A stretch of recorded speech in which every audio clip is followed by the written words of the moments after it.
Y ahora saludamos a nuestro invitado, Roberto Castro, que aquí viene en calidad de periodista deportivo, porque él es el director ahora de un medio que se llama dechalaca.com, que es un medio por internet como la mula, es una mula deportiva, para decirlo así, porque mezclas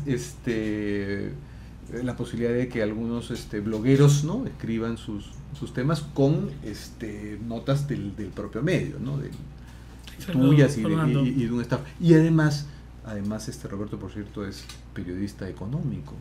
Gracias. En semana económica, pero aquí estamos para hablar de fútbol a raíz de la tragedia que ha pasado y con las implicancias que tú vas a saber hallarles, como que también tienes un ojo en la economía, ¿no? Luego de estos días en que todo el mundo está opinando a raíz de la tragedia de Walter Oyarzábal, ya han empezado a salir soluciones.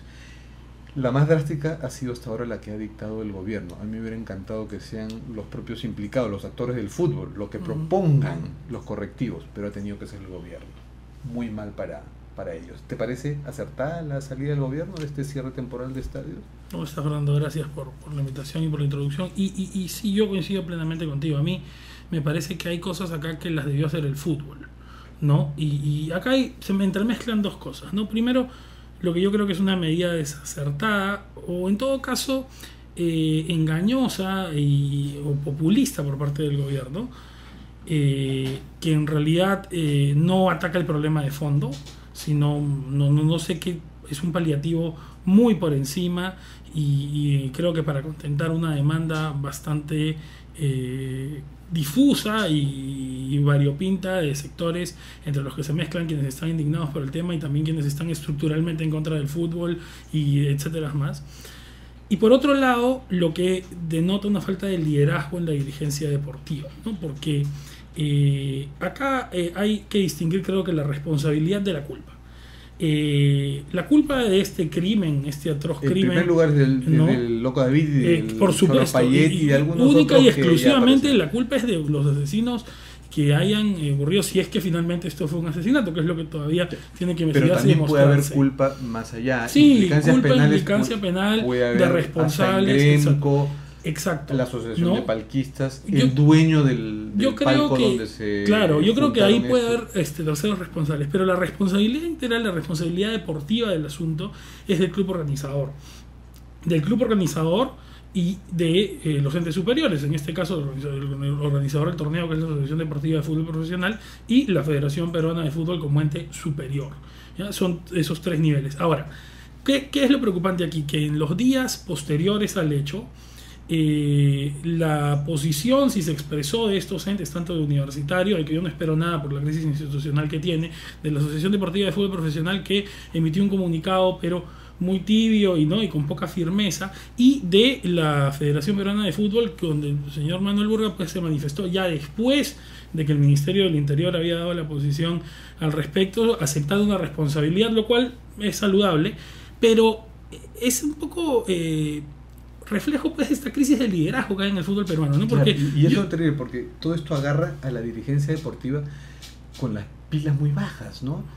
Sí, y entonces ocupada en otros temas. Muy difícil que de ellos salgan correctivos, que hubiera sido lo mejor para ellos, porque si ellos plantean una sanción, hubiera sido menos drástica que la que ya las fuerzas de circunstancias imponen, que es el cierre temporal de los estadios, pero cierre que podría prolongarse. Sí, y además, si el reflejo más importante de esto que hablamos es que el único dirigente que salió, buscó medios, digamos, habló por todas partes, fue el presidente de Alianza Lima, señor Alarcón, pero para criticar a Universitario. Claro, no por duelo, sino para aprovechar el enemigo, no ahora claro, que meto el estadio. En un momento en el que más bien los dirigentes de los clubes principales tenían que estar unidos para poder hacer frente a un arrebato, ¿no? Es terrible, o sea, de mal gusto. Esta es la oportunidad para criticar al adversario. Y incluso trascendió que Alianza quiso velar el cadáver del chico en el estadio. Sí, o sea, una desubicación. Que era como seguir con los códigos de guerra, ¿no? No, pues. Claro. O sea, fue una reacción creo que más de hincha que de dirigente. Y acá hay que ser responsables, ¿no? O sea, hay un tema de responsabilidad que va hacia los mensajes que se transmiten. Pero mira, yo te diré particularmente yo de Alianza y Universitario, institucionalmente, tal como están hoy, yo no espero mucho o nada. O sea, en realidad, Alianza y Universitario tienen una crisis profunda que viene de años, la de la U más profunda que la de Alianza. Incluso el principal enemigo ahora de los dirigentes de la U es un ex dirigente de la U, que es este señor Álvarez, ¿no? Sí, bueno, esos son ya, digamos, líos un poco entuertos muy personales que en realidad yo hasta prefiero ni prestarles mucha atención, porque en realidad se pierde el debate mediático en eso cuando aquel tema de fondo es otro. O sea, acá ha habido un tema que ante todo es policial, y yo sí ahí regreso al primer punto, y es, acá hay una responsabilidad de la autoridad y una incapacidad de la autoridad de poner orden, porque yo escucho múltiples posiciones sobre el tema, pero yo tengo un tema muy concreto. Yo pago impuestos, tú pagas impuestos, a mí me descuentan buena parte de mi sueldo mensual en impuestos. Y a cambio de eso, yo, una de las demandas mínimas que le puedo hacer al Estado es que me dé seguridad. Entonces, el Código del Consumidor indica que al espectáculo deportivo le debe proveer seguridad ante todo el responsable del espectáculo, pero yo hablo del espectáculo allí dentro del escenario, ¿ok? Fuera del escenario, que es donde se produce de 9 de cada 10 hechos delictivos relacionados con barras y el deporte. ¿Te refieres a las calles, las avenidas por donde la van las horas? responsabilidad es de la policía. Qué bueno que las menciones, porque muchos están hablando de los miles que van al estadio, pero en realidad esos miles son muy pocos en comparación con las centenas de miles de vecinos de transeúntes que están alterados sus nervios, pero, Fernando, y a veces rotas sus lunas por las horas. Yo te digo una cosa, en los estadios peruanos, dentro del estadio, a lo largo de toda la historia han muerto 3 personas. En el año 76, el jugador Ángel Vicente Avilés del Deportivo Junín por un infarto contra el Atlético Chalaco. En el año 2000, 2 de abril, el niño Pepito Maita por una bengala que le cae de un lado a otro, lo cual, si bien es un hecho ocasionado por una irresponsabilidad de un marino retirado que tenía una bengala que no debía tener una barra, sino que era para uso exclusivo de la Marina, no fue una agresión de barra a barra, fue un hecho accidentalmente fortuito y responsable de esta persona, que dicho sea de paso, no sé si alguna vez se la llevó a sancionar, que le cayó pues a un niño con retardo mental. Buena pregunta, y hay que recordar, ¿no? A un niño con retardo mental que no pudo esquivar esa bengala. Y esta que ha ocurrido, que es la primera vez que se produce una muerte dentro de un estadio por una aparente pelea gresca de barras. Entonces hay que dimensionar las cosas. Evidentemente esta muerte es condenable y nos tiene que llamar a todos a la reacción, pero no podemos decir pues que el fútbol mata, porque eso es un absurdo. No, por supuesto, lo que pasa es que estás olvidando sin quererlo a la tragedia del Estadio Nacional de 300 pero por supuesto, yo te digo en el campeonato local, donde no hubo una gresca, es otra, sino claro, un pánico colectivo, es un pánico colectivo y es otro tipo de entonces, tragedia del año 64. Okay, yo te decía dentro, digamos, del que es el fútbol campeonato local, ¿no? Eso fue un partido internacional entre Perú y Argentina, clasificatorio de unos Juegos Olímpicos. En lo que es el fútbol local, donde digamos es donde se ven las rivalidades, ¿no? Donde salen a flote las rivalidades, eso es lo que ha ocurrido dentro de la cancha. Fuera de la cancha y afuera han ocurrido muchísimos casos, el último de esta chica Paola Vargas, que ocurrió y fue terrible. Y que es un caso muy que a mí, te confieso, me conmueve más que lo de Walter Ollarse, porque ella es víctima de entre todas las víctimas. Por supuesto, es una víctima totalmente tangencial, ¿no? Pero lo que yo digo en ese caso, Fernando, es lo siguiente: si nosotros podemos salir ahora, ponemos un polo, por decirte, de los Red Hot Chili Peppers, ir y cometer un crimen, y eso no tiene por qué ser culpa de los Red Hot Chili Peppers. O sea, que nosotros en algún caso, por ejemplo, escuchemos un grupo de rock muy pesado que invite a la violencia, que lo hay, por ejemplo, y nosotros nos ponemos ese polo y cometemos un crimen porque ese grupo invita a la violencia, no puede ser culpa de ese grupo, quizás ese grupo invitó. No es culpa de ese grupo directa, pero sí tiene algo de culpa, porque Universitario y en segundo lugar Alianza no han alimentado esta cultura de barra, alimentado hasta con entradas gratuitas. Dirigentes del club, ¿no? Yo creo que hay parte de eso, pero lo que es verdad es que acá hay un problema muy de fondo, que es un problema social y que es un problema que yo creo que habría que empezar a trabajar de otra manera. Me explico. O sea, en el Perú nosotros ya hemos afrontado una guerra interna que desangró al país. ¿Cómo se derrotó esa guerra interna? Dentro de reconociendo que ha habido excesos y todo en el tema, pero se derrotó principalmente con una labor de inteligencia. Y acá nosotros tenemos que entender lo siguiente, y ese es un punto de partida que, aunque duela tocarlo, hay que tocarlo. Para ti y para mí es irracional que, como se está diciendo en estos días, un pedazo de tela valga más que una vida.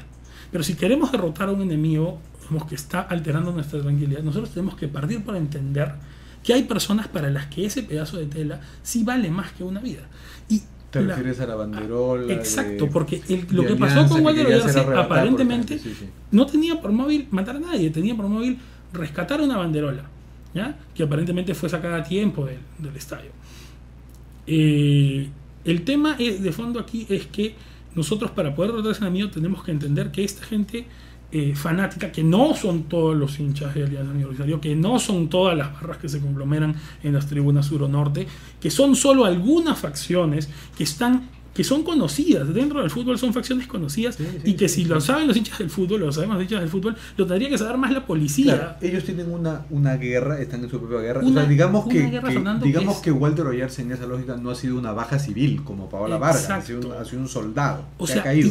Por eso que no me lo pinten como héroe. Es una víctima, yo digo me conmueve como víctima, pero que nadie lo pinte como héroe. Yo estoy totalmente de acuerdo contigo. Qué bueno que somos y pienso que esta es una guerra de 365 días del año y no de cada domingo. A mí lo que me preocupa es la tolerancia social que hay a esa guerra. Exacto. ¿Qué hacemos contra ¿Sabes por qué hay tolerancia social?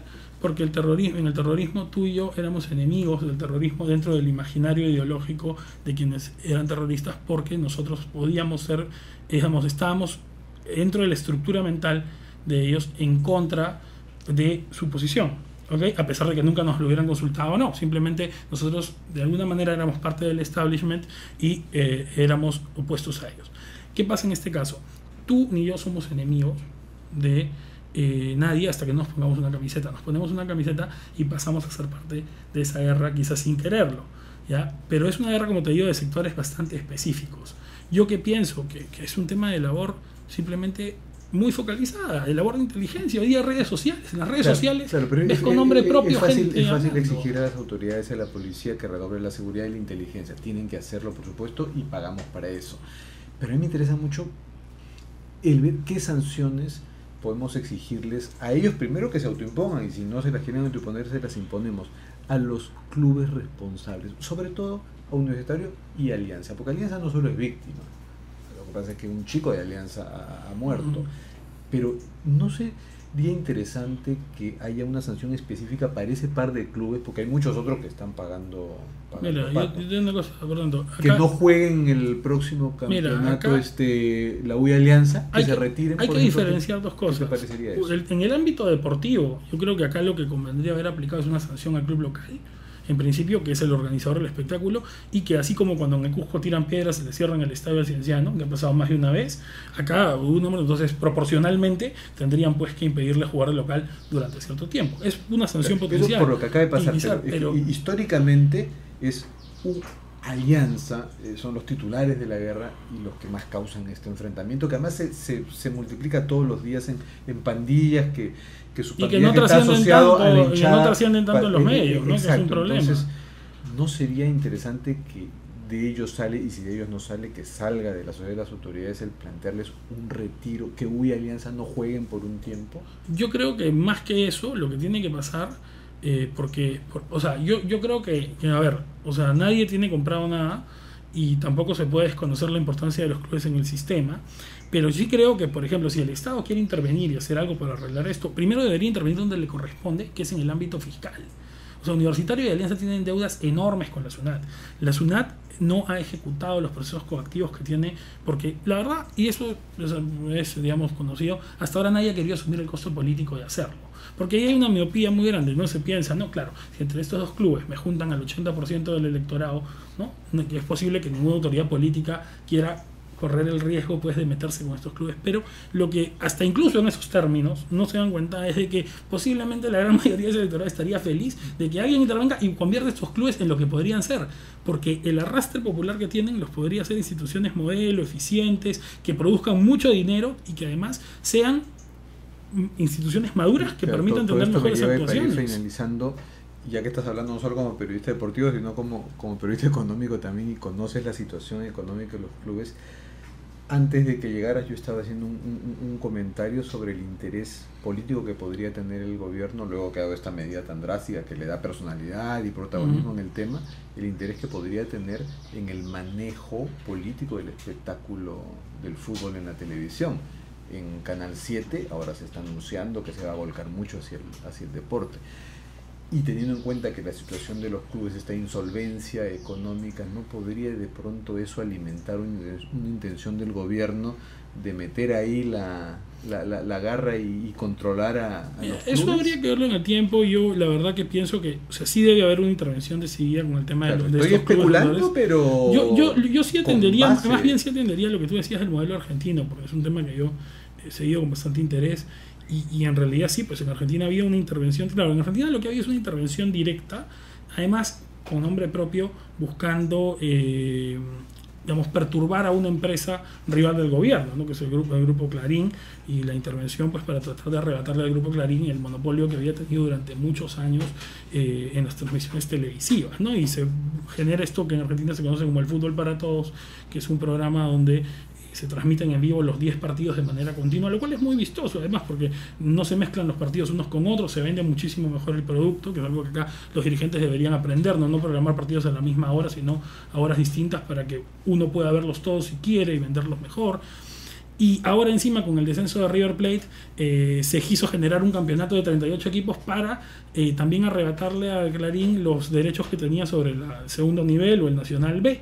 Entonces al final lo que se generó fue, bueno, ese despropósito no corrió, y lo que hubo al final fue que también el gobierno ha tomado los derechos de Nacional B y ahora ya no televisa 10, sino 14 partidos en Argentina. Y con esta cuña en el Canal 7 podría haber pues ese plan, ¿no? Hay que ver, ¿no? Porque en realidad hay Es una temprano para hay una decirlo, gran diferencia. pero hay elementos. Hay una gran diferencia, que es que el peso del fútbol en Argentina es mucho mayor que el peso social del fútbol en el Perú, ¿no? O sea, incluso en Argentina podría argumentarse,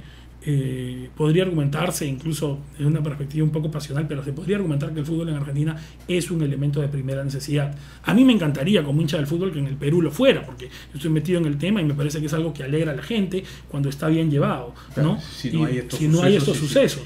Y si a los transeúntes no nos vemos pues así asaltados. Hay espectáculo hermoso en provincias. O sea, a mí, por ejemplo, me parece increíble que en Rioja, ¿no?, por primera vez un equipo haya llegado a primera división como el Unión Comercio en toda la historia, y desde enero hasta septiembre haya estado toda la población trabajando para acondicionar el estadio Inca Pachacútec a todos los requerimientos y jugar allí de locales. Jugaban este domingo a 10:55 de la mañana con el Intigas de Ayacucho. La gente en la selva es muy pacífica, hay estadios en los que ni hay alambrado y jamás nadie se ha metido al campo y no le pueda jugar con su público en Rioja después de haber trabajado 9 meses para levantar un estadio, porque o algo que ha pasado en Lima, ¿no? Entonces, es una cosa increíble. Que ellos sirvan de presión para que estos clubes se autocorrijan y se retiren un tiempo. Yo pienso que lo que hay que hacer es asumir responsabilidades. Yo pienso que hay que implantar castigos, y creo que el tema fiscal es fundamental, ¿no? O sea, y creo que ahí es cuando los clubes van a empezar a cambiar. Porque sí, o sea, ya que de ellos no les nace, entonces la situación va a obligar a jochar. Es ilógico, porque hoy día en el Perú hay empresas que tienen tanta plata y donde hay gente identificada con los clubes, con Universitario de Alianza, y las posibilidades de producir. Mira, igual ingresaron cervezas a auspiciar a los equipos. ¿Tú crees que a esas cervezas les conviene lo que está ocurriendo en este momento? No, pero para nada. Ojo que Ricardo Soberón de Vida, respondiendo a las críticas del hecho, ha mandado una chiquita muy pertinente y nada descabellada, que las cervezas no deben anunciar en el fútbol, que no es descabellado. Yo no estoy tan de acuerdo, pero creo que sí tiene que haber un control para algunas cosas, ¿no? Pero creo que si el alcohol hace combustión en el fútbol, lo que y pasa el es que alcohol está de auspiciador. Pero yo creo que es un hay que ver el tema cultural, porque mira, en Alemania, claro, pues es que es un problema. Es un tema cultural. En Alemania, en los estadios se consume cultural. cerveza con total libertad y no pasa nada. O sea, la gente es respetuosa, ¿no? Los futbolistas aparecen en la calle con cerveza y nadie arma los escándalos que se arman aquí. Lo que pasa es que acá tenemos todo un tema pues de inmadurez cultural en algunos temas que yo creo que también es verdad. Tenemos que ajustarnos a la realidad, ¿no? O sea, hay que ajustarse a la realidad. Es lo mismo que yo cuando escucho reclamos por el tema, dicen, oye, pero ¿por qué desplegan una banderola? Bueno, ok, ya.